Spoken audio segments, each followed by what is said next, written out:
Hello friends, welcome back to my YouTube channel. അപ്പം നമ്മുടെ ഇന്നത്തെ യാത്ര എങ്ങോട്ടാണെന്നറിയാമോ? കേരളത്തിലെ അതിപുരാതനവും അന്താരാഷ്ട്ര പ്രശസ്തവുമായ നാഗരാജാവിനുള്ള ക്ഷേത്രമായ ആലപ്പുഴ ജില്ലയിലെ ഹരിപ്പാട് സ്ഥിതി ചെയ്യുന്ന മണ്ണാറശാല ശ്രീ നാഗരാജ ക്ഷേത്രത്തിലേക്കാണ്. പോകുന്ന വഴിക്ക് നല്ല തിരക്കൊക്കെ അനുഭവപ്പെട്ടിരുന്നു. പിന്നെ ഇവിടെ മൈജിയുടെ പുതിയ ഷോറൂമിൻ്റെ ഉദ്ഘാടനത്തിന് മഞ്ജു വാര്യർ വരുന്നു എന്ന് പറഞ്ഞ് അവിടെയൊക്കെ നല്ല ഒരു ബ്ലോക്ക് തിരക്കൊക്കെ ഉണ്ടായിരുന്നു. അത് കഴിഞ്ഞ് ഞങ്ങൾ മുന്നോട്ട് പോയി. നിങ്ങൾക്ക് കാണുമ്പോഴേ അറിയാൻ പറ്റുമെങ്കിൽ നല്ല തിരക്കുണ്ടായിരുന്നു. ഇത് നമ്മൾ മണ്ണാർശാലയിലേക്ക് പോകുന്ന വഴിക്കുള്ള ഒരു അമ്പലമാണ്. ആദ്യം നമ്മൾ ഇവിടെ കയറിയിട്ടാണ് അങ്ങോട്ട് പോകേണ്ടതെന്ന് തോന്നുന്നു, എനിക്കറിയില്ല. അത് ഞങ്ങൾ അങ്ങോട്ട് പോയി, അമ്പലത്തിലേക്ക് പോയി. അങ്ങനെ നമ്മൾ അമ്പലത്തിൽ എത്തി.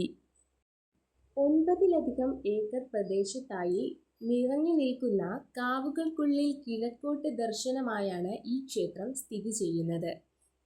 ശിവസർപ്പവും സാക്ഷാൽ മഹാദേവന്റെ കണ്ഠാഭരണവുമായ വാസുകിയും നാഗരാജ്ഞിയായ സർപ്പയക്ഷിയുമാണ് ഈ ക്ഷേത്രത്തിലെ മുഖ്യ പ്രതിഷ്ഠകൾ.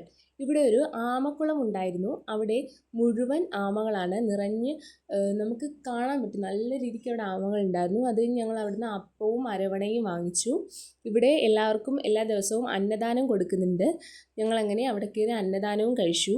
അവിടെ നല്ല ഒരു സമാധാനപരമായ ഒരു ആംബിയൻസ് ആണുള്ളത്. പിന്നെ അവിടെ ഇങ്ങനെ പുസ്തകങ്ങളൊക്കെ വിൽക്കുന്നുണ്ടായിരുന്നു. എൻ്റെ ഫേവറേറ്റ് ആയിട്ടുള്ളൊരു ബുക്ക് ഞാൻ അവിടെ നിന്ന് വാങ്ങിച്ചു. അതൊക്കെ കഴിഞ്ഞ് ഞങ്ങൾ കുറേ കടകളിലൊക്കെ കയറിയിട്ട് ഞങ്ങൾ വീട്ടിലേക്ക് പോയി. പോകുന്ന വഴിക്ക് അവിടെ നിന്ന് വാങ്ങിച്ച അപ്പം ഞങ്ങൾ കഴിച്ചു. നല്ല ടേസ്റ്റ് ഉണ്ടായിരുന്നു. അത് കഴിഞ്ഞ് ഞങ്ങൾ പിന്നെ കടയിൽ കയറി കുറച്ച് സാധനങ്ങളൊക്കെ വാങ്ങാനുണ്ടായിരുന്നു.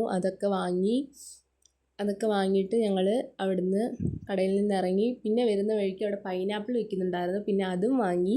ഇതെല്ലാം കഴിഞ്ഞ് അങ്ങനെ വീട്ടിൽ വന്നു. ഞാൻ കടയിൽ നിന്ന് വാങ്ങിയ ഒരു ബർഗർ എടുത്ത് കഴിച്ചു. മാമി പപ്സും കഴിച്ചു. അപ്പോൾ ഇന്നത്തെ വീഡിയോ ഇത്രയേ ഉള്ളൂ.